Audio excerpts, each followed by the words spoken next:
L'homme ne vivra pas de pain seulement, mais de toute parole qui sort de la bouche de Dieu.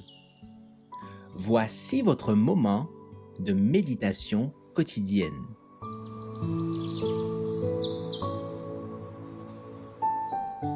Maranatha.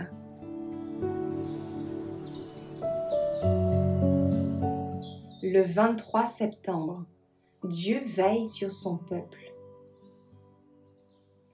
Et Dieu ne fera-t-il pas justice à ses élus, qui crient à lui jour et nuit, et tardera-t-il à leur égard? Je vous le dis, il leur fera promptement justice. Luc 18, versets 7 et 8.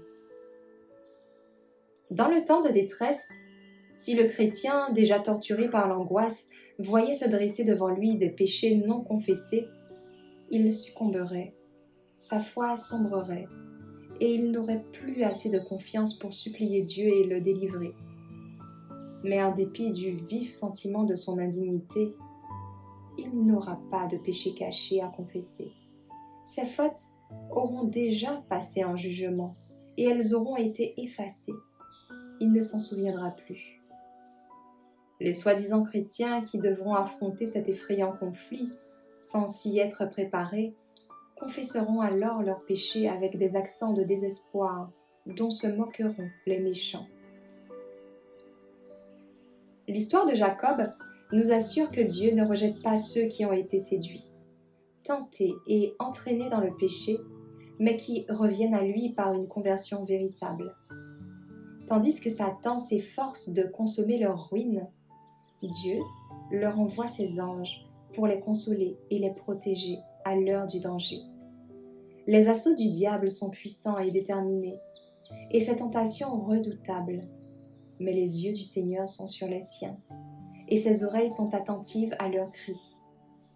Bien que la détresse des croyants soit grande et que les flammes de la fournaise semblent sur le point de les consumer, le grand épurateur les en fera sortir comme l'or éprouvé par le feu.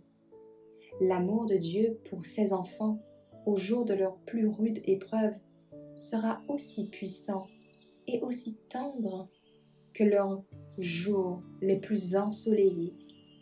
Mais il faut qu'ils passent au creuset, que leur mondanité se consume et qu'ils réfléchissent parfaitement l'image du Sauveur.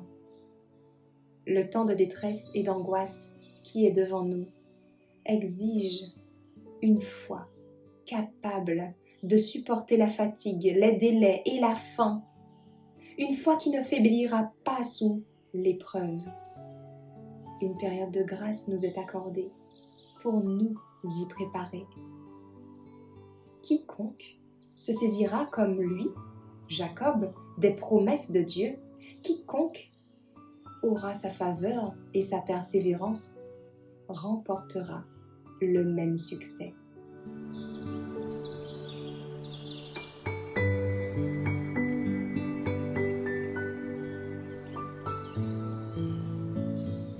Merci d'avoir écouté cette présentation.